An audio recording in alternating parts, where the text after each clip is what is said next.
2019 is bringing us some awesome Easter eggs in the various games we've been playing. Hi folks, it's Falcon, and today on gameranx, our favorite 2019 Easter eggs so far. Now, just as a quick disclaimer, these games aren't necessarily definitely released this year. The Easter eggs were found this year. It's generally games that were released this year, but I just wanted to make sure you understood that. Number 15, in Red Dead Redemption, there is a UFO. That's right, in the cowboy game, there are aliens. Is it exactly like the movie Cowboys and Aliens? No, it's actually not much like that at all. But hey, if you rummage around in this old cult leader's house, he leaves you a clue that if you're around at 2 a.m., you'll see something about time and galaxy, and the message isn't really written very well. You go into the house at 2 a.m. though, guess what's there? A UFO. Actually a fairly cool looking UFO. You can get a pretty decent look at it in first person mode, and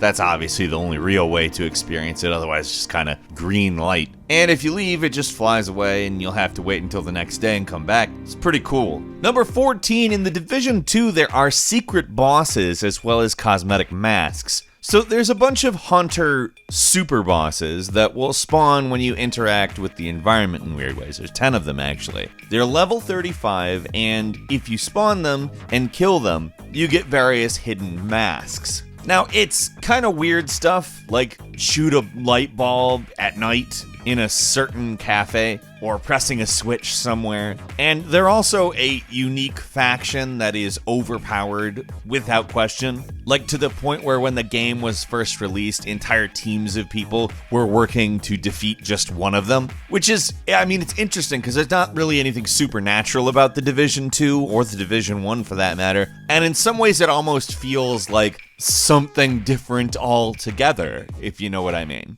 Coming in at number 13, in the Resident Evil 2 remake, there is an infinite ammo rocket launcher. If you beat Leon's campaign on hardcore with an S+ rank, you will get the infinite ammo rocket launcher, which, I mean, again, you've already beaten it in the hardest possible way. Is it gonna be something that materially helps you in the game? Probably not, but let's just be completely honest. It's super fun to just blow every enemy away with a rocket launcher. Coming in at number 12, Rage 2, the weirdest possible thing you can imagine. There is an Elon Musk type figure in Rage 2 who is, trying to explore space, owns a space exploration company, and you'll see pictures of him all over the game. But there's a bunker where you can find his brain. It's connected to a computer that can communicate with you, which he taunts you and sends robots to kill you. It's a very hostile brain. But I don't know. Something else is that there is a quote-unquote cheat code to activate Tim Kitzrow. If you don't recognize that name, you will recognize that voice if you've ever played NBA Jam from the 1990s. He was the guy saying, "He's on fire!" And he does exactly that, but in Rage 2, where you're not playing basketball. It is wonderful. He's heating up! And moving on to number 11, in Layers of Fear 2, the artist from the original Layers of Fear happens to have a little cameo, and it's very well hidden. So, in Layers of Fear 2, you can find a mysterious object that appears in your cabin between chapters. There's also a strange note in Chapter 2, which is full of cryptic clues. So you return to the cabin, use the telescope, you look off into the distance, and after sitting for a long time, a conch shell will spawn in the water. Yes, I am aware that this is getting hyper-specific. You look directly at the conch shell with the telescope and it appears in the cabin. Back in the cabin, plugging the conch shell into the mysterious object unlocks a voiceover from the Layers of Fear 1 artist, and he still is weird, but there's a nice little implication in this one that the Lovecraftian force that dominates Layers of Fear 2 also had its hand or whatever in the events of the original. Coming in at number 10, in Far Cry New Dawn, you can actually get a Splinter Cell suit, which is just, that's good. That is fun. So the way you do that is by finding a hidden Paladin crash site, which is in itself actually kind of an Easter egg, on account the Paladin is from Splinter Cell Blacklist. It's the 4th Echelon's headquarters. But it's obviously mysteriously abandoned. It would be kind of weird if you interacted with the Splinter Cell people and You know, they were just hanging out there post-apocalypse after their HQ crashed. No, I think most people probably go away from that. I have a feeling that would attract too much attention to hang around at. Anyways, you search the wreck and you can find a Splinter Cell stealth costume, and that's fun. Wearing it is fun. Coming in at number 9, in Monster Boy and the Cursed Kingdom, like many other indie 2D platformers, there is a hidden glitch world. Now, it's not easy to find. You have to locate 5 hidden switches, use a clock tower to input a code, and then solve an underground puzzle, which detailing would be more than likely pretty much impossible. But there's a glitch world that you go to that, if you played the Scott Pilgrim game, yes, the wonderful forgotten Scott Pilgrim game, or, you know, any old NES game that got dusty eventually, you will more or less feel completely at home. Coming in at number 8, in Cadence of Hyrule, which is just a super interesting game, a roguelike kind of rhythm combination that sounds really weird, but actually it works out pretty well if you want to check that out. There is a playable armless Deku. So they're not exactly useful, I'll go ahead and say, but you can get a Deku enemy and make it into a playable hero by trading 20 hidden Deku nuts with Tingle. Yes, Tingle, the least annoying person on the planet. Promise you when I say that. Not angry to have to interact with Tingle anymore. Not angry at all.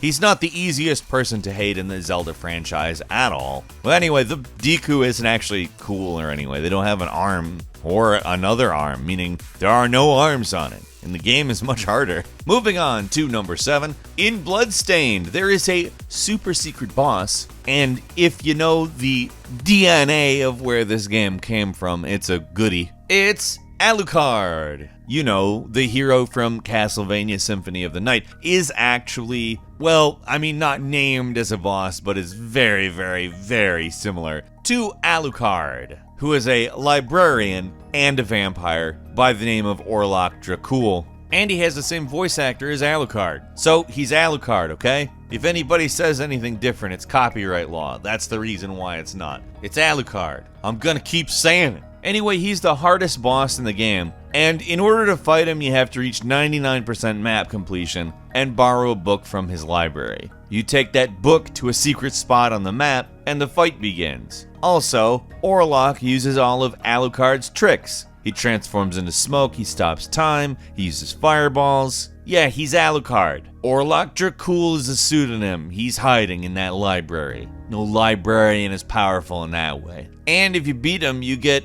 basically a power that's very much like the stopwatch item from Castlevania, the ability to stop time. If you beat Alucard, it's Alucard. Moving on to number 6, in Devil May Cry 5, there's a secret early ending. You can actually beat the game in the very first battle with the supposedly unstoppable boss Urizen. I mean, it's possible to actually beat him. It's going to take you well over a half an hour and a lot of ingenuity. But you can also kill him instantly by unlocking the Heaven and Hell difficulty mode, which is a mode in which you die after one hit, but also all enemies die after one hit. You unlock that mode by completing Son of Sparta and Dante Must Die, which are, you know, pretty tough in their own right. Coming in at number 5, on SpiderMan PS4, it's kind of amazing nobody noticed this. A developer had to reveal it, and they did so 8 months after the game came out. So, on Saturdays in the game, as in actually on Saturdays using the PS4's internal clock, Jewish citizens in New York don't appear because Saturday is the Sabbath, the day of rest, and they aren't out. No, really, that's part of the game. They actually went as far to do that much detail, and nobody noticed it. Well, maybe somebody noticed it and didn't say it anywhere online, but nobody noticed it and said it online. Coming in at number 4 in Kitana Zero, a very difficult 2D platformer, you visit a psychiatrist between missions. A psychiatrist is there to help you, right? To converse with you and not to engage in conflict with you. Unless you get 100% completion in the game, which is a thing that opens up a lot of other stuff in the game, obviously. Hidden labs and all that. You can actually fight the psychiatrist. However, it's a secret final boss. And very trippy because, you know, psychiatry. It's the theme of the battle.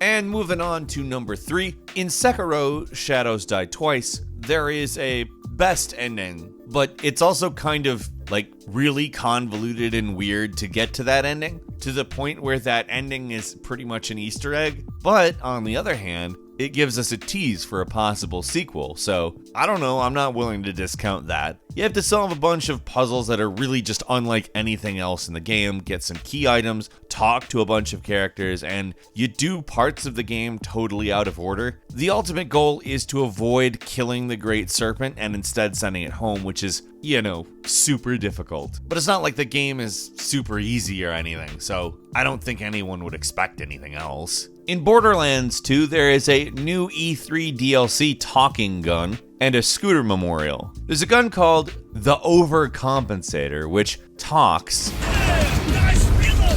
And it's a reference to Telltale's Tales from the Borderlands game. If you've seen the gun in that game, you know exactly what it's like in this game. But now, obviously, it's a gun. You can use it as a gun. You have to complete every quest in the game, and then you get it. And for whatever reason, there's like a ton of references to Scooter's death in Tales from the Borderlands, and even a Game of Thrones reference in an artifact you can pick up called Winter is Here. And finally, number 1, we're talking about Mortal Kombat 11 and how there's too many Easter eggs to count in this game. We're only going to detail a couple, of course. But hey, you've been looking for a lizard statue that looks just like the terrible CGI lizard thing from Mortal Kombat, the movie? Well, he's behind a locked door and a breakable wall. This guy looks just like that movie. It's funny. I was amused. And you can also enter Shang Tsung's throne room, one of the final rooms of the crypt, by earning 50 fatalities on half of the cast. Each time you get 50 fatalities, you'll get a head that you can place on a spike in the Hall of Heroes. Then there's the absolutely ridiculous brutalities that are only available after performing a mercy on your opponent. Then you can perform the old fatalities from the old games, including, you remember Cabal's doofy remove his mask and scare you to death fatality? Well, that's here, and it's as silly as ever. Did you get any of these Easter eggs? Have you seen any other Easter eggs you think are related or just interesting? Leave us a comment, let us know what you think. And if you like this video, please click like. If you're not subscribed, now's a great time to do so. We upload brand new videos every day of the week, and the best way to see them first is, of course, a subscription. So click subscribe, and don't forget to click the notification bell. As always, we thank you very much for watching this video. I'm Falcon. You can follow me on Twitter at FalconHero. We'll see you next time, right here on GameRanx.